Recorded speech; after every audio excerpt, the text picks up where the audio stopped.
Assalamualaikum warahmatullahi wabarakatuh. Selamat pagi anak-anak.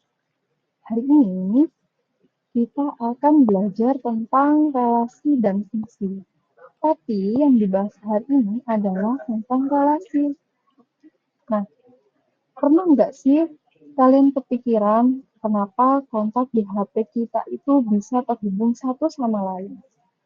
Tapi kadang juga ada orang yang punya lebih dari satu nomor. Nah, hubungan itu disebut dengan relasi kalau dalam matematika. Yuk kita bahas sama-sama dengan cara yang gampang dipahami.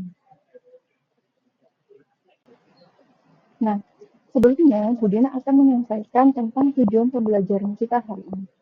Yang pertama, memahami konsep relasi antar himpunan. Yang kedua, menjelaskan fungsi dan jenis-jenisnya. Yang ketiga, menjelaskan konsep korespondensi satu-satu. Dan yang keempat adalah menerapkan konsep fungsi dalam kehidupan sehari-hari. Nah, yang pertama yang akan Budina bahas yaitu mengenai relasi. Relasi adalah aturan yang menghubungkan anggota suatu himpunan yang disebut dengan domain dengan anggota himpunan lain yang disebut dengan kodomain.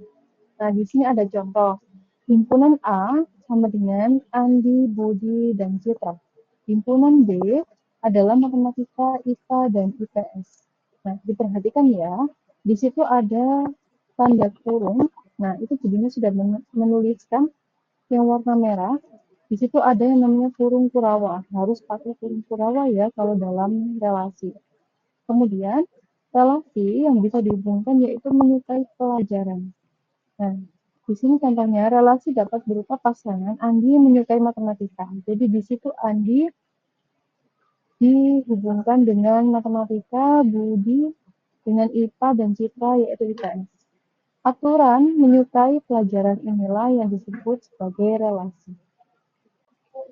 Ada beberapa istilah penting dalam relasi. Yang pertama yaitu domain. Domain yaitu daerah asal, yaitu himpunan semua anggota pertama yang dipasangkan. Pada contoh di atas, domain adalah Andi, Budi, dan Citra. Kodomainnya ada daerah kawan, himpunan semua anggota himpunan kedua pada contoh di atas. Kodomainnya adalah matematika, IPA, dan IPS.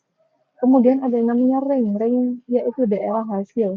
Himpunan anggota domain yang benar-benar dipasangkan oleh anggota domain. Jika semua anggota kodomain dipasangkan, maka ring sama dengan kodomain. Nah, misalnya di kodomain itu semuanya memiliki pasangan, maka yang dituliskan ringnya adalah semuanya. Tetapi kalau ada yang tidak punya pasangan, berarti tidak perlu dituliskan. Cara menyatakan relasi ada 3 cara. Yang pertama yaitu dengan diagram panah. Diagram panah itu contohnya seperti lingkaran warna hijau yang di samping P ke Q. Nah, P-nya itu yang disebut dengan domain, sedangkan Q-nya disebut dengan kodomain. Yang kedua ada himpunan pasangan berurutan. Dan yang ketiga ada grafik kartesius. Nah, ini ada yang namanya diagram panah.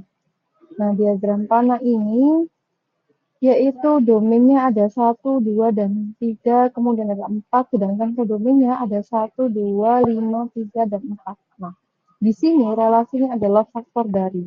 Nah, di situ sudah Budina beri lingkaran, merah, kuning, biru, dan ungu.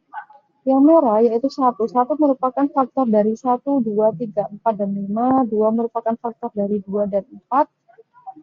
3 merupakan faktor dari 3, 4 merupakan faktor dari 4. Maka diagramnya panahnya harus seperti di samping. Sudah Budina tuliskan sesuai dengan warna faktornya. Himpunan pasangan berurutan. Relasi dinyatakan dengan menuliskan pasangan domain dan kodomain dalam tanda kurung A, B, di mana A-nya adalah domain dan B-nya adalah kodomain. Ya.